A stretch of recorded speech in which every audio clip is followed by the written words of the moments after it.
안녕하십니까. 공간기록 김선영 건축사입니다. 오늘은 완도에 진행했던 프로젝트에 대해서 소개해 드리겠습니다. 완도 프로젝트의 대상지는 북쪽으로는 도로가 있고 남쪽으로 마당이 있는 형태의 사이트였습니다. 그래서 자연스럽게 도로를 등지면서 주택을 배치를 하게 되었고요. 그리고 약간 위쪽이 사선형으로 되어 있다 보니까 진입하는 부분은 자연스럽게 주차장과 진입 마당이 되고, 그리고 그 옆쪽으로 집이 배치가 되면서 아래쪽으로는 프라이빗한 남쪽 앞마당을 가지는 형태로 배치하게 됐습니다. 건축주님께서는 젊으신 신혼부부셨는데 이런 주위 경관과 또 주위에 있는 집들과 좀 어우러지는 디자인을 요청을 하셨습니다. 그래서 좀 현대에 짓는 모던한 단독주택이지만 너무 주위 환경에 대해서 좀 튀지 않도록 지붕을 경사지붕으로 하면서도 지붕의 색깔도 조금 어두운 톤으로 잡아주면서 주위 환경과 좀 어우러지지만 외벽은 단열이나 예산이나 좀 다양한 방면으로 검토를 해서 이제 스타코 계열로 마감을 하게 되었고요. 그래서 자연스럽게 이런 창문이나 지붕의 라인 이런 기초적인 요소들로 집의 디자인 요소로 사용하였습니다. 완도 프로젝트 같은 경우는 먼저 부여에 진행했던 플레인하우스를 보시고 이제 문의를 주셨었어요. 그러다 보니까 이 모델을 모티브로 다시 재해석해서 설계를 하게 되었는데요. 부여의 플레인하우스와는 또 다른 건축주님의 라이프 스타일을 또 반영을 하면서 또 다른 형태의 디자인이 완성되었습니다. 완도 프로젝트 같은 경우는 부여의 플레인하우스와는 다르게 그 전면부에 있는 포치 공간보다는 이 포치 공간을 실내로 편입시켜서 좀 더 실내 공간을 확보해달라는 요청을 받았고요. 그래서 자연스럽게 전면 포치는 비를 가릴 정도로만 축소시키면서 실내 공간을 확장시켰습니다. 현관을 들어오면서 이런 문에서 하나의 포인트를 주고자 해서 양계도어로 중문을 설치를 했고요. 포인트가 되는 중문을 넘어서 들어오면은 이제 거실 주방 영역과 안방의 영역, 이렇게 좀 공적인 부분과 프라이빗한 영역을 또 분리시켜 놨습니다. 전체적인 평수의 면적이 여유 있지 않다 보니 거실과 주방 그리고 다이닝 공간을 한 공간으로 묶어서 이제 남향의 창을 바라보면서 배치를 하면서 복도 공간까지도 거실과 주방 영역에 산입을 시켜서 전체적인 하나의 영역을 이루면서도 같은 평수이지만 좀 더 넓어 보일 수 있게 조닝을 했고요.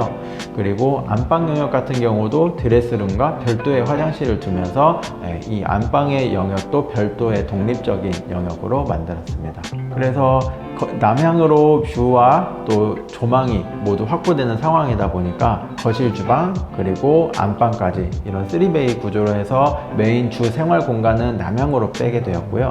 현관이라든지 화장실, 계단 이런 부분들은 모두 북쪽으로 빼게 되었습니다. 젊으신 감각이나 또 앞으로의 어떻게 변화할지 모르는 라이프 스타일을 유동적이게 받아들일 수 있도록 이런 디자인 요소들을 많이 고민을 했었는데요. 그 중에 하나가 바로 멀티룸입니다. 이 방 하나는 지금 당장은 게스트룸이나 취미실로 사용하지만 혹시 나중에 자녀 계획이 생기게 되면은 그 방은 서양으로 되어 있는 자녀 방이 또 될 수도 있고요.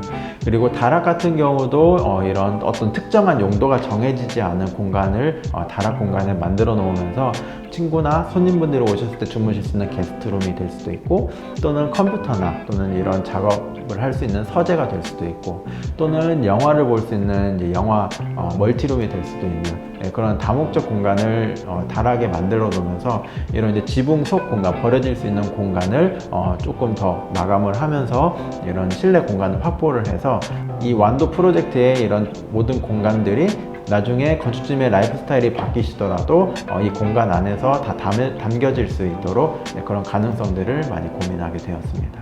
이런 30평형대의 소규모 단독주택을 원하시는 분들은 대부분 이런 신혼부부 같은 젊으신 건축주님 부부 또는 자녀분들이 모두 독립해서 나가시고 이제 부부만 남게 된 중년 이후의 건축주님 부부들이 주로 이런 30평형대의 단독주택을 많이 고민을 하시게 되는데요. 이 두 연령대의 차이점을 본다면은 젊으신 분들께는 이런 높은 층고를 많이 권장드립니다. 층고가 높음으로 인해서 이런 다양한 공간감들이 생기고 좀 더 창의력이 많이 발휘되고 다락 공간 같은 메자닌 공간이 생겨나면서 이런 공간을 입체적으로 쓰실 수 있기 때문에 좀 높은 층고를 많이 권장드리고 있습니다. 반면에 중년 이후를 넘어가시는 이제 연령대가 조금 높으신 고객층 같은 경우에는 일반적인 형태의 층고를 많이 제안드리는데요. 왜냐하면 이제 층고가 높아지면 높아질수록 이런 난방에 대한 효율이 많이 떨어지고 실내 온도가 좀 떨어지기 쉽기 때문에 일반적으로 실내 층고를 좀 동일하게 맞춰준다면 이런 심리적으로 안정감을 느끼실 수가 있고, 두 번째로 이제 실내 온도를 좀 일정하게 유지하시는데 좀 더 유리하기 때문에 일정한 층고를 많이 권장드리고 있습니다. 완도 프로젝트 같은 경우는 일반적으로 아파트에 있는 다용도실이나 이런 공간의 기능들이 많이 없어지고 이런 다용도실에 해당되는 그런 면적을 다른 곳에서 더 할애해서 사용하게 되었고요.